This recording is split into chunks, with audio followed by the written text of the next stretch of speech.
in the novitiate, I was quite a zealot. I really wanted to have as few things as possible. But then after time I realized that this zeal comes partly from my pride, that I would really like other people to see me as someone poor, as an example of Christian virtues.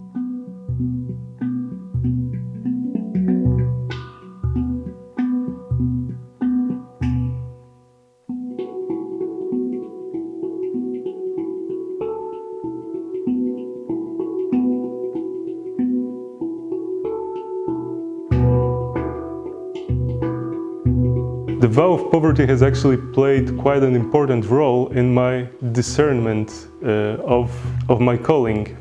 In 2007, I already knew that I would like to serve God in His church, but I was not sure if I should be a diocesan priest or something else. That year I went to Norway on a volunteer camp to work at a place called Valersund Gård, which means Valersund Farm, which is a community of families and volunteers living together with people with different handicaps.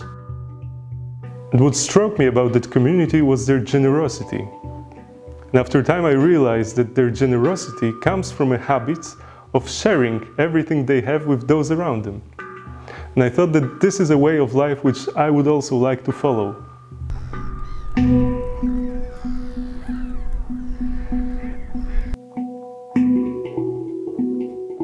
I've been a Jesuit for 13 years now, and recently I was ordained priest. And right now I'm working at the Jesuit retreat house in Gdynia, which is a very nice coastal city in Poland. And I think that the biggest turn in my understanding of the vow of poverty came around the time of my deacon ordination, where my family asked me whether I would like to receive something as a gift for my ordination. And I said, no, I don't need anything. And they said, no, it's not about what you need, it's about what would make you happy. And I knew that I had a dream which I would like to make real, but I thought that this dream is quite childish because it was a drum. And I thought, I'm not going to ask my provincial if I may own a drum. But then after some time I realized it's not a question of having a drum or not having it, of owning something or not owning, but it's rather a question of being able to receive and to respond with gratitude to what God wants to give me. That it's not about, my life of poverty is not about me having or not having things, but it's more about focusing on Him and letting my whole life be a song of praise, a song of gratitude for His generosity.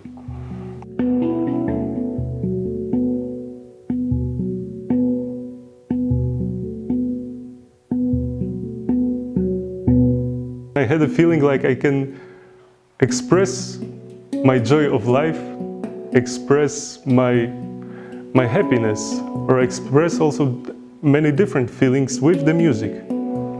And I also had a feeling like this music, the sounds, they can connect also other people in the same experience.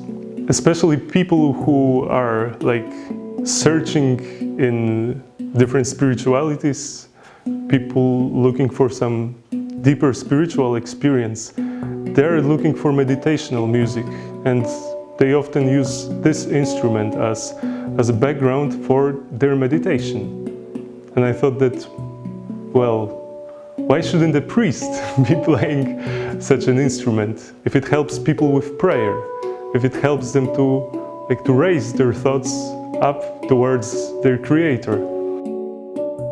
So for me personally, poverty is not so much about being an example to other people, but rather realizing that I'm dependent, that I'm not self-sufficient, that I need other people, I need my community, but most of all I need my God and Creator.